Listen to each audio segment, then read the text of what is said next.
How to deactivate your Facebook account. If any day you are bored of your Facebook account or want a break from it, or you want to deactivate your Facebook account, just follow the following steps. First of all, tap on Facebook for a while, and this way your Facebook will be launched. After that, go to the profile section. After going to the profile section, go to the settings option out there. After going to the option of settings and privacy, now you have to go to the option of personal details. After you go to the option of personal details, now tap on the icon of personal details like this.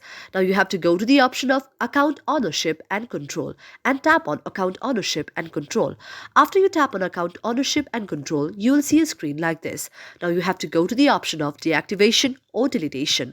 Now just tap on deactivation or deletion. After tapping on deactivation or deletion, just tap on the Facebook that you would like to delete. After tapping on that, you have two options. Number first is deactivating your account and number second is deleting your account. Now if you tap on deactivate account and if you go to the option of continue, your very account will be deactivated. But if you tap on the account of delete account, your account will be deleted permanently. So since I want just to deactivate my account, tapping on deactivating my account and tapping on continue, this will lead to deactivate my account. Thank you for watching the video, and if you like our video, do not forget to subscribe our channel.